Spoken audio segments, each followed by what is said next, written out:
Well, good afternoon. 14th of November. Trust everyone's well. Trust everyone's having a hoot, watching what's unfolding. Have you seen the millions marching for Trump in the States? Our mainstream media and Three Stooges are trying not to cover that. But if you're really resourceful, you can find it online, and there's masses of people. Masses of people. Interesting. Today I got several links in the description, and I'll try to go through them just roughly and quickly with everybody.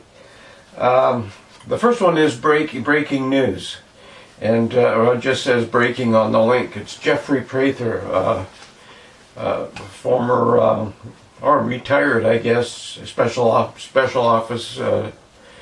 forces operative, intelligence guy, and he's talking about the U.S.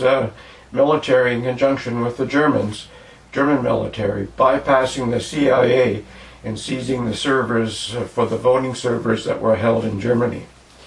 That's interesting. I can't verify that anyway. Nobody else is talking about it, but that's intriguing.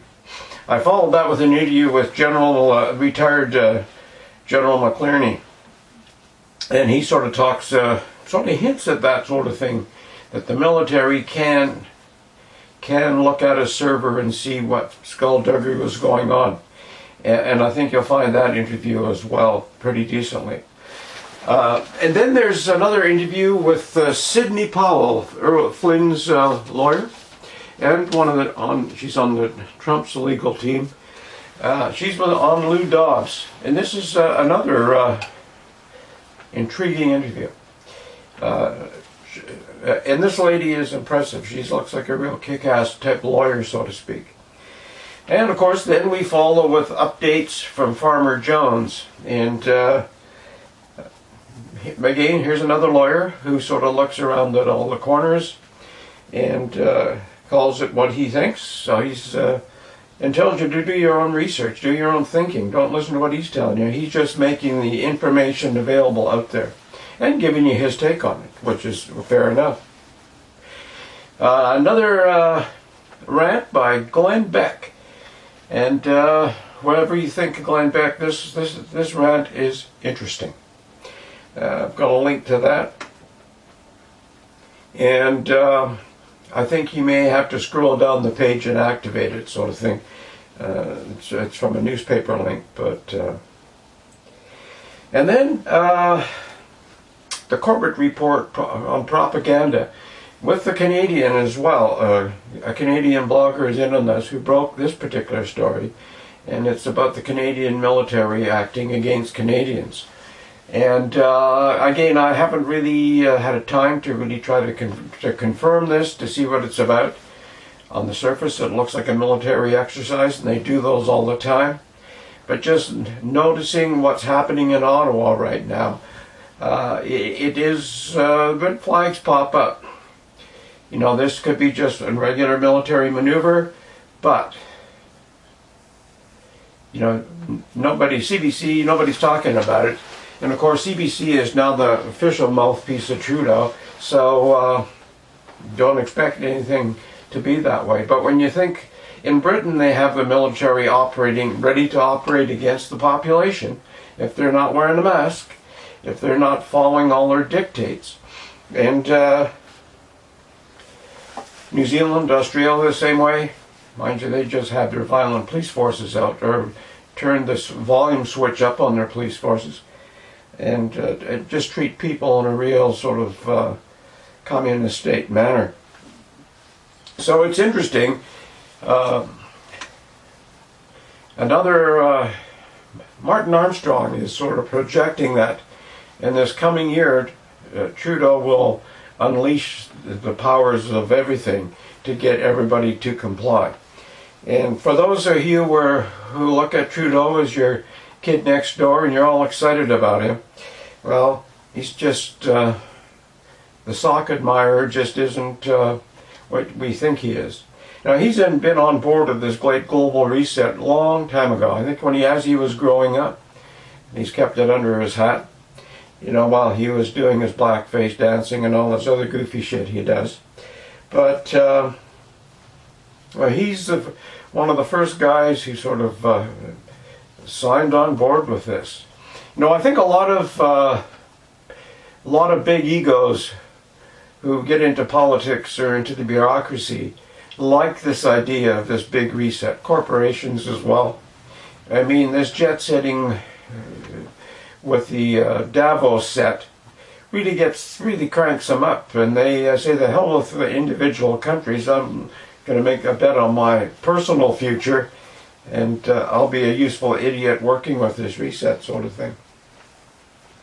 Talking about the reset, we have I've got 3 links in about the reset, and there a few days ago I put Archbishop Vergano's information in the links, and he's interesting because he's high up in the hierarchy of Rome.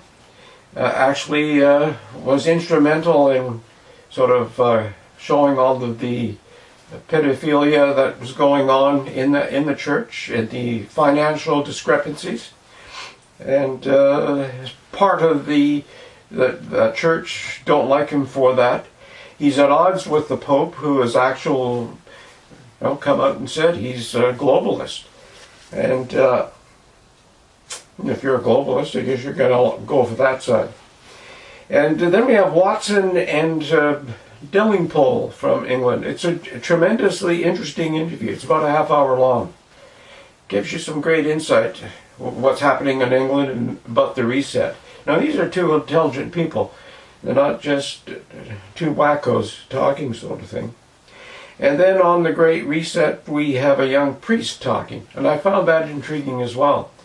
Because I've often wondered, where are the spiritual leaders? Where are they hiding? You've got to come out and work with people. I was talking to a friend who's a pastor the other day, and he has found a way to come out and get into seniors' homes and hold people's hands and try to help the seniors through their isolation and that sort of thing. He has found a way. Mind you, he's a genuine people person from here, and not just because it was something he could do and get some personal recognition for. If you think of a pastor, I mean, this guy is, he's the real deal. So anyway, that's pretty much what we have in today. And, believe it or not, it is happening. And I know a lot of people still refuse to believe. But watch some of these links. It's the weekend. Give yourself a break and just really sort of peel back the onion and see what you find. It's intriguing. It's at the point where people are calling it good versus evil sort of thing. Now, it just depends what side you're on, I guess. Who's evil, who's good, who's evil. But it is definitely a important time.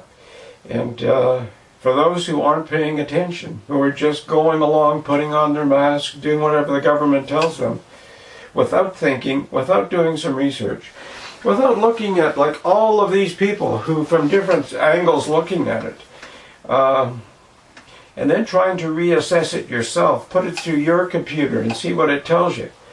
Put it through your heart and see if it's right or wrong. Because you can ignore it, keep your head in the sand and be kicked in the ass at the end, and it's going to hurt real bad. It'll be too late then. And so we have got to really pay attention, especially now. You look at Canada; they're hinting at another couple-week lockdown, and a 2-week lockdown would be disastrous for the economy. It's already in the toilet, but. That's what some people want, maybe. They want this great reset to happen. They want to be told exactly what to do, just really, really controlled. They will get their vaccination, have their app on their cell phone, have their colored wristband or whatever, and just just be going along with that. Well, I'm not one of those people. And if you're one of those people who just likes to get in there and follow the flock, well, I guess fill your boots or fill your hooves or whatever. Take care. Bye for now, and we'll see you tomorrow.